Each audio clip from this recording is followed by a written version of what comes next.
My name is Elise Meulenbroeks, and today I would like to tell you a little bit more about biocatalysis, what we do in DSM. And as my title, this is better, thank you. It's about brighten your science with biocatalysis. And as you may have noticed, DSM over the past 1.5 years has gone through a whole rebranding campaign. And apparently our future is very bright. Our mission nowadays is about that our purpose is to create brighter lives for people today and generations to come. And currently DSM is really a true life science and material science company. And by combining actually all the competences that we have in-house related to life sciences on the one hand and material sciences on the other, we try to come up with these innovative solutions that help protect and nourish people's lives today. So, bright science, biocatalysis.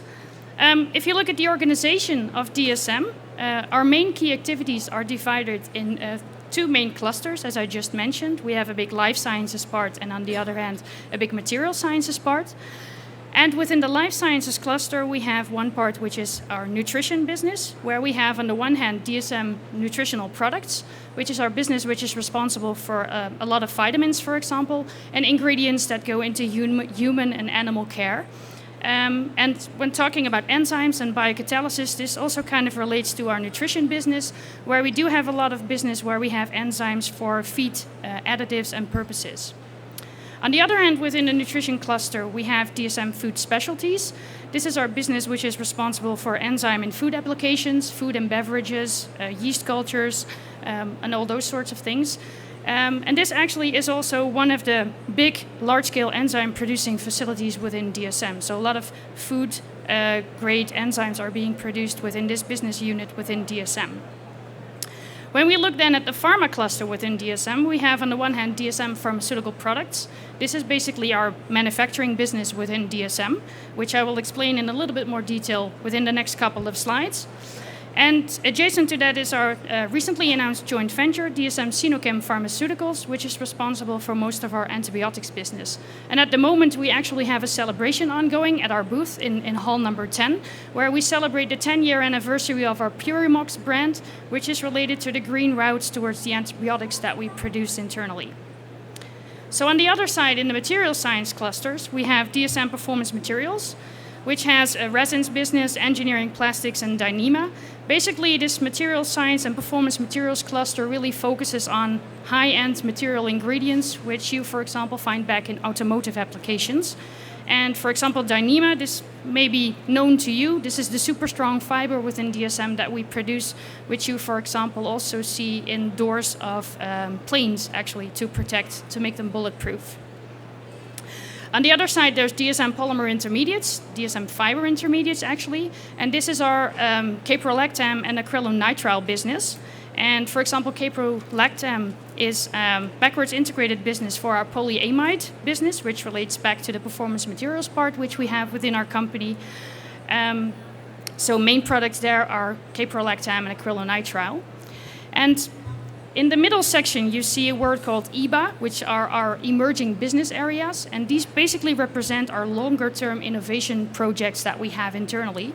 And to give you two examples, one of the EBAs that we have currently is focusing on biomedical applications, where we look into biomedical devices, coatings, and also drug delivery platforms. And on the other hand, we have an emerging business area which is about bio-based products and services, which is really looking into biofuels and bio-based materials and building blocks. And of course, when you think about biofuels, you think about treatment of raw materials. And this, of course, can also be done with enzymes. So also there, biocatalysis feeds back to different business segments that we have available within DSM. So at the moment, we are close to 23,000 employees worldwide, over 9 billion of sales over 2011, and we are spread over 200 locations over the globe. So truly global company, as you also see on this slide. And when it comes to the pharmaceutical business and biocatalysis, because of course that's also the topic and the focus for today's talk, this is mainly headed from Europe, where we have a big research department in Geleen in the Netherlands, as well as in Delft in the west side of the Netherlands. And we have other research locations which also are known to work with enzymes in Switzerland, and also a research campus in China, Shanghai. So just to focus a little bit more about DSM and Pharma, DSM and Pharma houses the chemical manufacturing business as well as the mammalian manufacturing business, the microbial manufacturing business, and our finished dosage forms.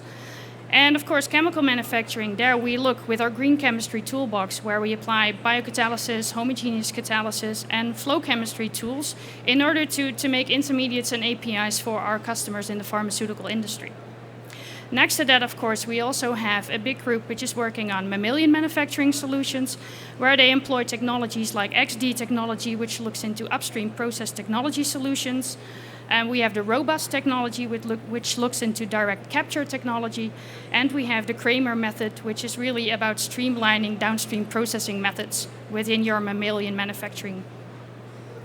Next to that, we also have a group which is responsible for microbial manufacturing, which is about large-scale production of enzymes, which can go either into food or can have enabling applications in the pharma industry, where we make use of our plug-bug platforms. These basically are our workhorses that we use in order to, in bacteria, yeast, or fungi, produce the enzymes that we apply in all the applications that we do in the different markets.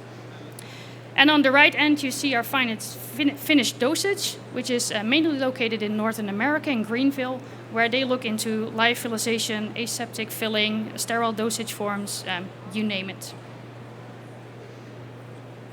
So talking about sustainable solutions for the pharma industry, here on this sheet you see an example of kind of like a root scouting example.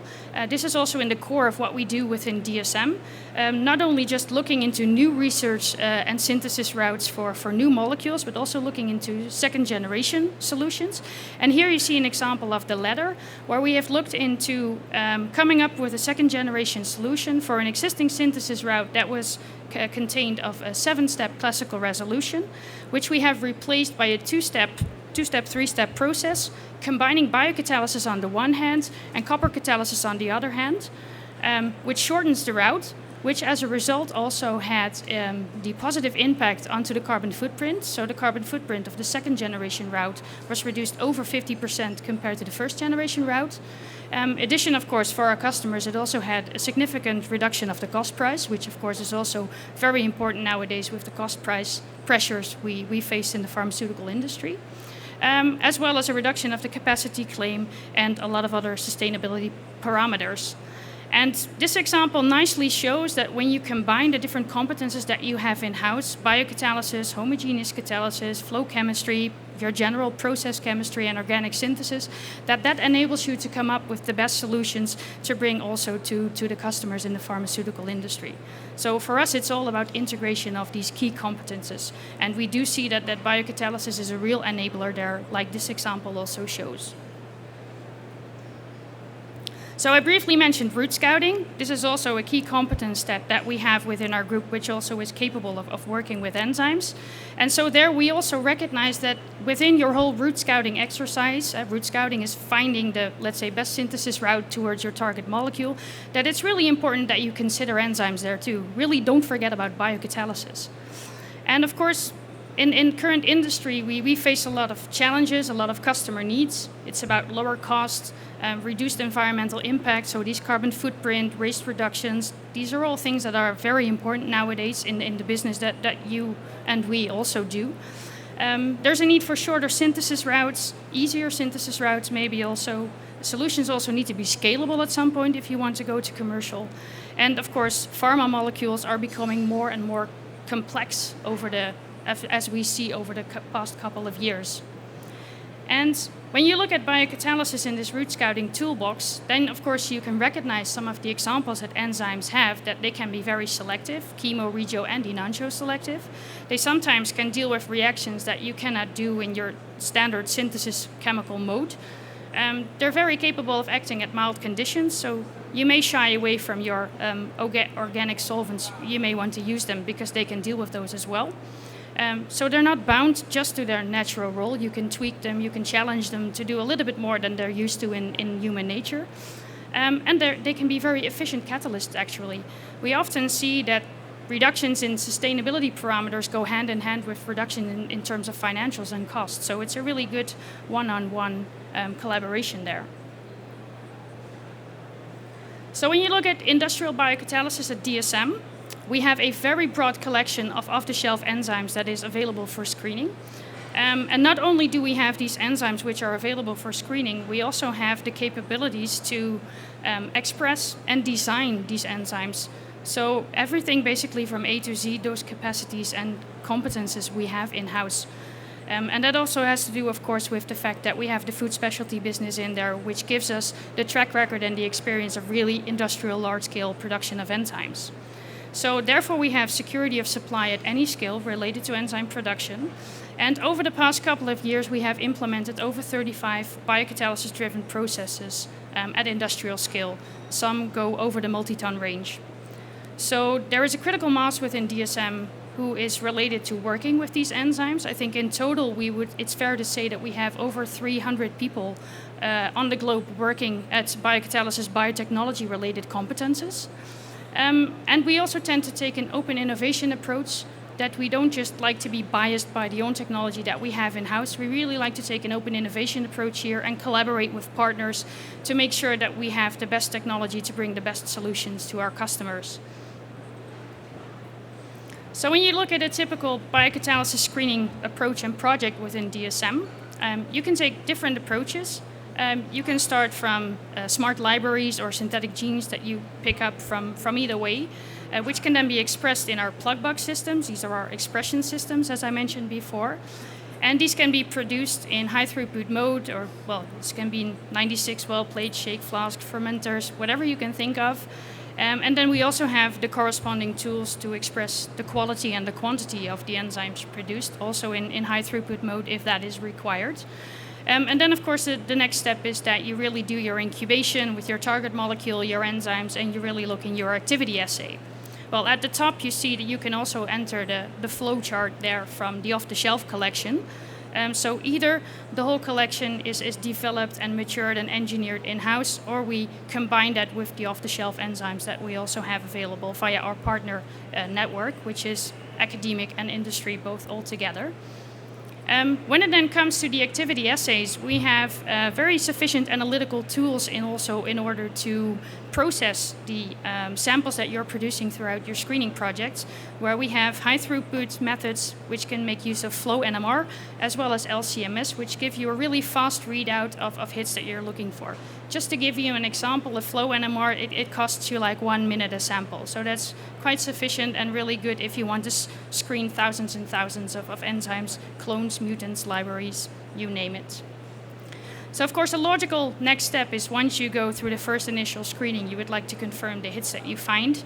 And then of course, the next step is you can find maybe the best enzyme in the world, but if you don't get it to perform in the actual reaction or have troubles in scaling it up, then yeah, it's good to have a nice hit, but if it doesn't take you to the next step, then you're stuck in the end anyway. So it's really important to combine this hit identification together also with reaction engineering, looking into the right reaction parameters. That will enable you to make your scale up, make your samples, make your kilos, make your tons. So, of course, you need loads of enzymes and also to support that scale up procedure towards, of course, in the end, a fully developed process. So just to give you a couple of examples on processes and examples we have been working for. Here on this slide, you see the example of the new pravastatin process we have been working on, where we have looked into cytochrome P450 enzymes to look into the production of pravastatin. And the classical process combined basically a fermentative step and a bioconversion using a P450 enzyme from a Streptomyces carbophilus strain. And we saw opportunities there to make this a single-step process. So this P450 enzyme, which was responsible for the bioconversion, was actually known, but we faced troubles in expressing this in our own production system.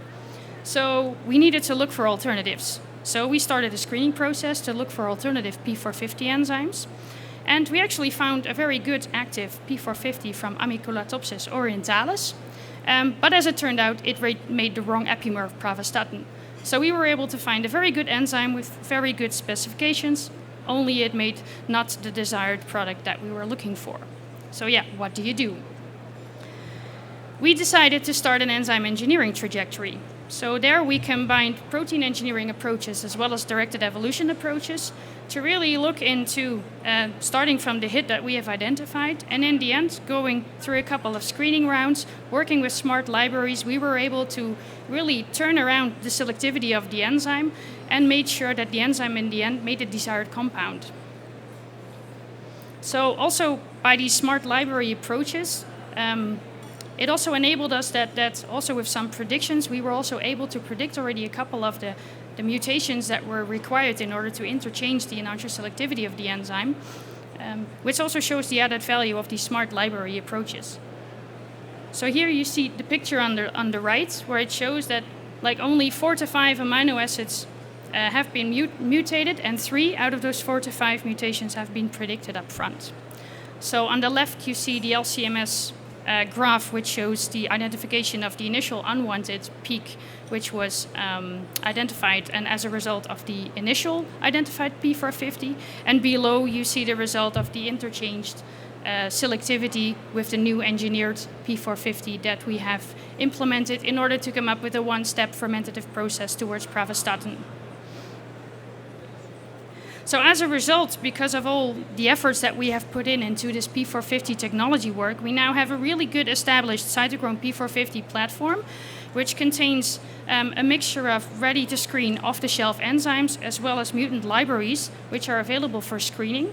And we really took an approach there that we will focus on the more bacterial type of P450s, enabling to give you a broad substrate scope, as well as the supporting libraries, really looking into enzymes that are stable, express fairly well, so which are suitable to apply in biocatalytic solutions.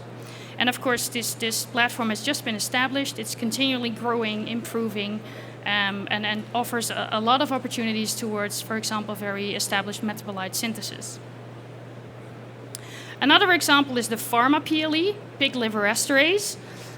Here we worked on an intermediate for a blood pressure lowering agent for one of our pharma customers.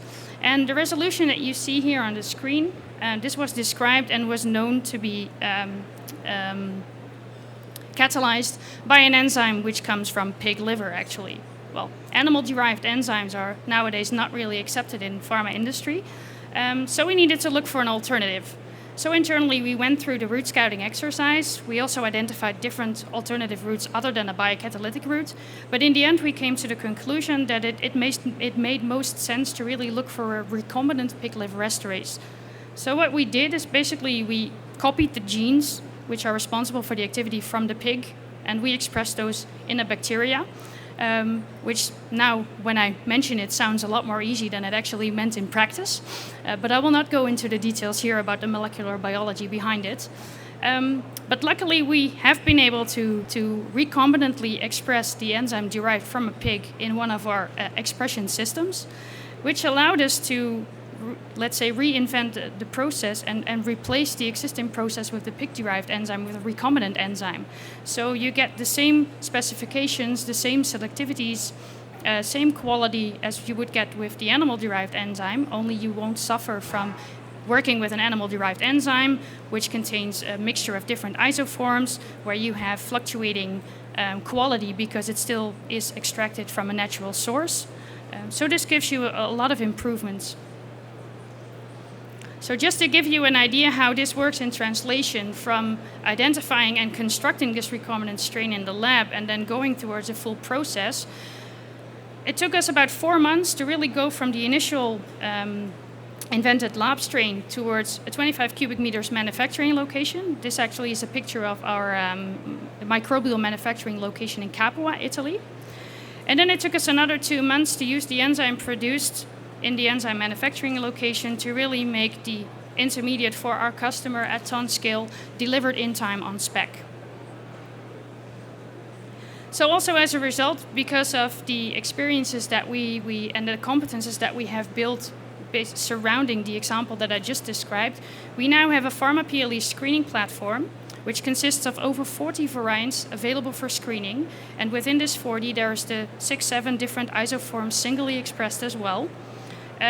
Which gives you a screening platform which is non-animal derived, so it's kosher halal, And in addition to that, we have been working on improved variants and mutants that have improved selectivity, opposite selectivities, improved stabilities, etc. So these enzymes, basically, because we have already gone through the whole scale-up process, we know that these can work at multi-ton scale. So they're available at any scale and also can be implemented at industrial scale. And on the right, you see some key examples of target molecules that are known to be catalyzed by the Pharma PLE enzymes.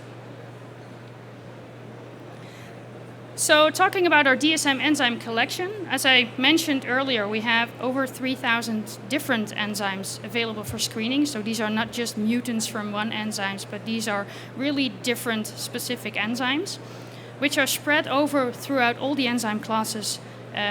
For example, the oxidoreductases, the transferases, hydrolases, and lyases, and of course another set of specialty enzymes as well. And this collection is built up, as I mentioned, internally at DSM. But as I also mentioned earlier, we also take an open innovation approach here and collaborate here as well with partners from industry and academics. And as you may have seen in the news on Monday, we added a new collaboration partner to this, and this is Olmec. So here's the news flash.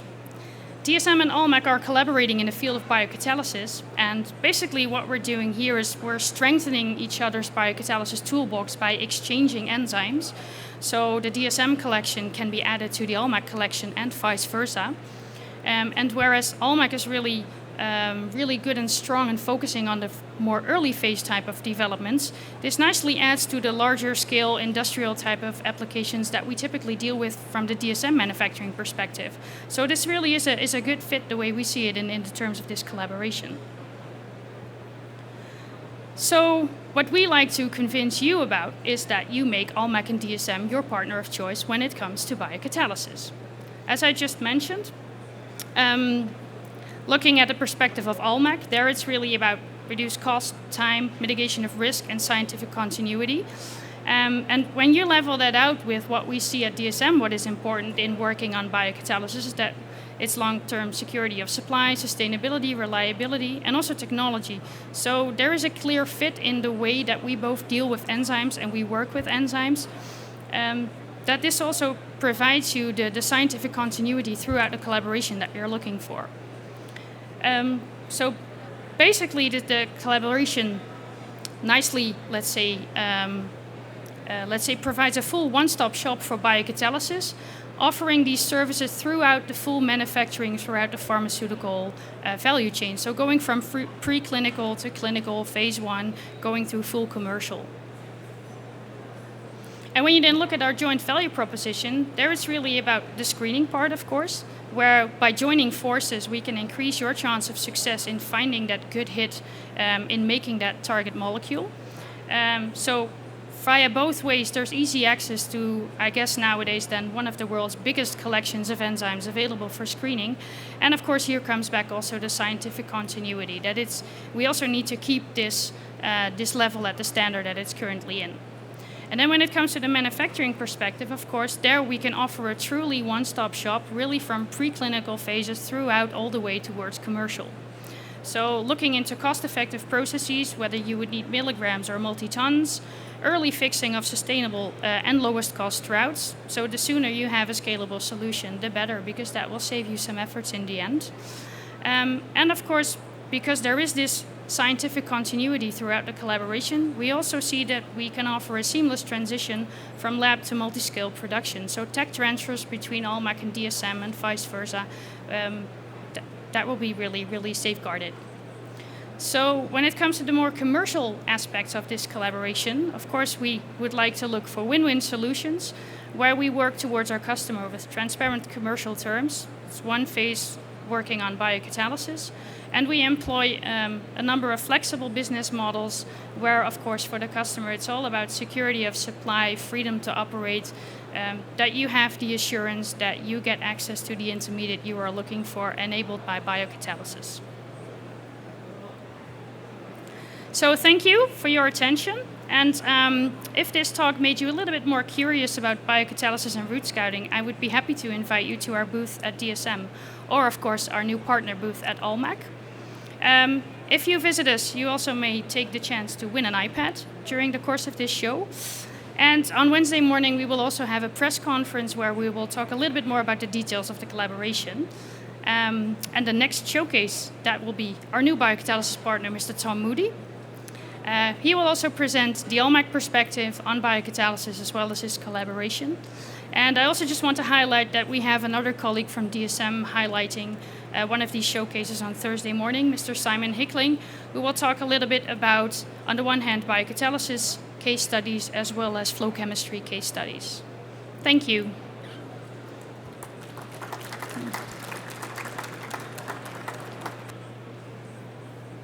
So please don't leave. There's another biocatalysis story on the way.